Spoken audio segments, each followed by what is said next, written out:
आइए दोस्तों पढ़ते हैं आज प्रीपोजिशन के अंतर्गत अगेंस्ट के बारे में। तो अगेंस्ट का प्रयोग भी इंपॉर्टेंट प्रीपोजिशन के अंतर्गत किया जाता है। पहला इसका प्रयोग है के विरुद्ध।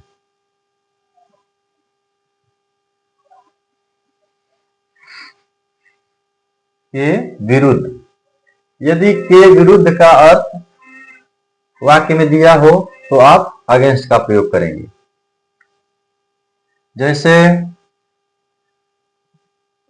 हमें आतंकवाद के खिलाफ या विरुद्ध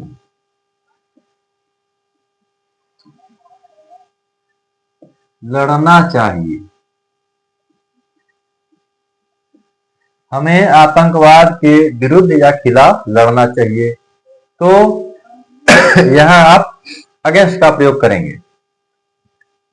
ट्रांसलेशन हो जाएगा वी चाहिए के लिए शुड, मेन वर्ब फाइट, और विरुद्ध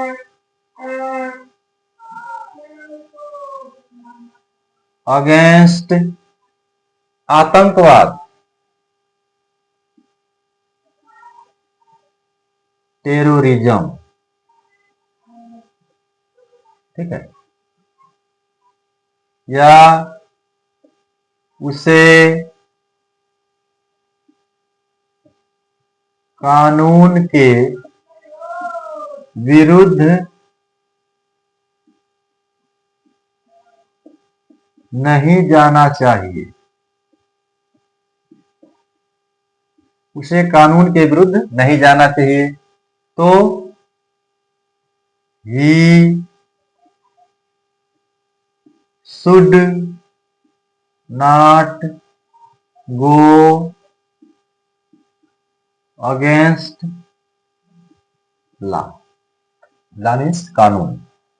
ही should not go against law, उसे कानून के विरुद्ध नहीं जाना चाहिए। तो यह प्रयोग है विरुद्ध के अर्थ में। दूसरा प्रयोग से सटाकर, यानी किसी वस्तु को किसी वस्तु के विरुद्ध सटा कर रखा जाए या लगाया जाए, तो वहां भी आप अगेंस्ट का प्रयोग करेंगे। जैसे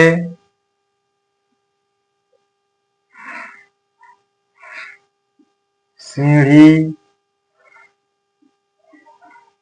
दीवार से सटाकर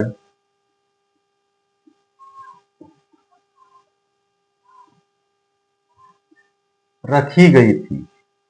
सीढ़ी दीवार से सटाकर रखी गई थी, तो देखिए से सटाकर आ गया।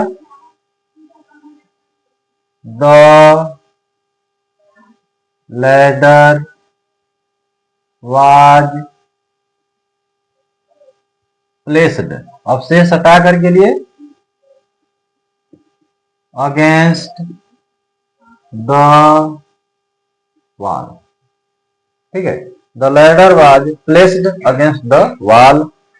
सीढ़ी दीवार से सटाकर रखी गई थी। और देख लेते हैं, वह मेज से सटकर खड़ा था, यानी इसे टच था। तो अब यह हो जाएगा ही खड़ा था। देखिए पास्ट कंटिन्यूअस टेंस का वाक्य है, पास्ट टेंस में नहीं बनेगा, केवल पास्ट कंटिन्यूअस में। तो ही के साथ हेल्पिंग वर्ब वाज और मेन वर्ब में आईएनजी।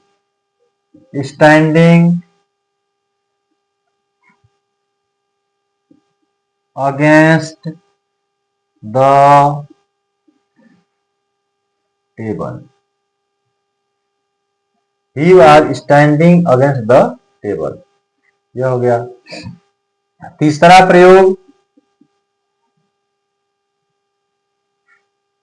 के वास्ते यानी के लिए, के लिए के अर्थ में भी अगेंस्ट का प्रयोग होता है। जैसे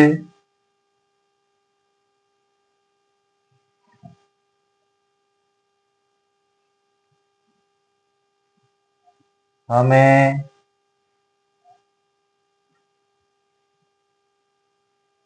आपदा के वास्ते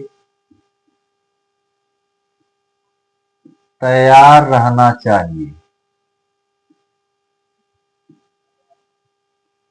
ऐसे दे दे, हमें आपदा के वास्ते तैयार रहना चाहिए, तो आप अगेंस्ट का प्रयोग करेंगे।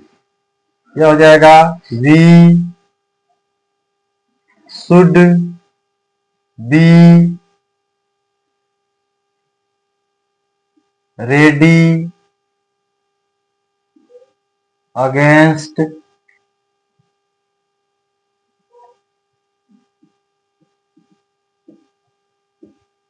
कैलेमिटी। कैलेमिटी मीन्स आपदा। तो we should be ready against calamity, हमें आपदा के वास्ते तैयार रहना चाहिए। इस तरह से आप अगेंस्ट का प्रयोग किसी वाक्य में करेंगे। Thank you.